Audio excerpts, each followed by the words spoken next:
Hello, Augustana. Happy Easter. Today's music meditation is going to be about the Hallelujah Chorus from Handel's Messiah.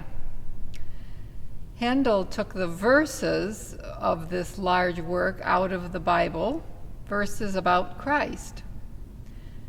Handel's father tried to discourage his musical interests, preferring that George enter the legal profession.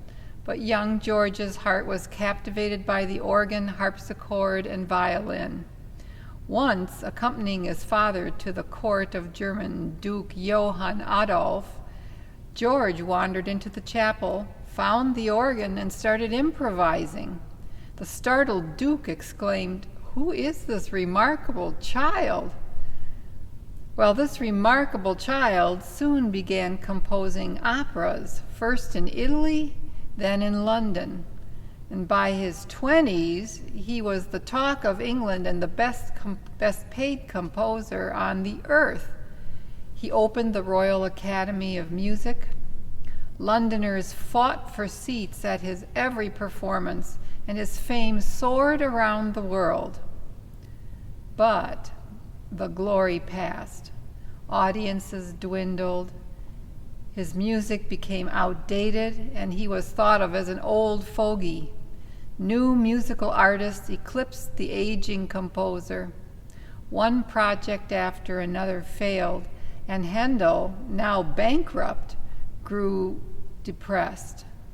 The stress brought on a case of palsy that crippled some of his fingers. Frederick the Great wrote, "Handel's great days are over. His inspiration is exhausted." Yet his troubles also matured him, softening his sharp, critical tongue. His temper mellowed, and his music became more heartfelt. One morning, Handel received by post a text manuscript from Charles Jennens. It was a collection of various biblical texts about Christ. The opening words from Isaiah 40 moved Handel. The text was, comfort ye, my people."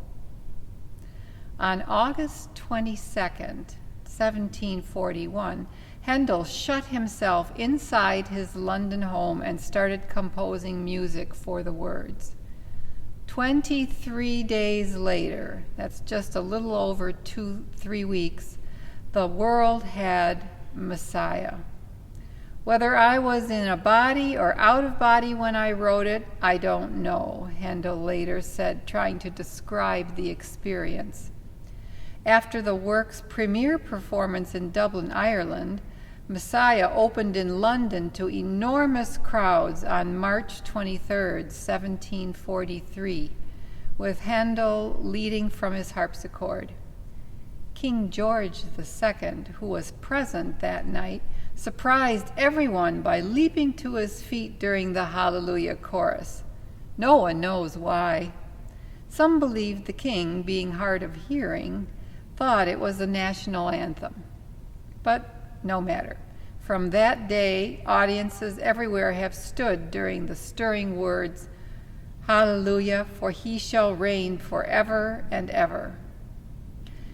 Handel's fame was rekindled, and even after he lost his eyesight, he continued playing the organ for performances of his oratorios until he died in London on April 14, 1759.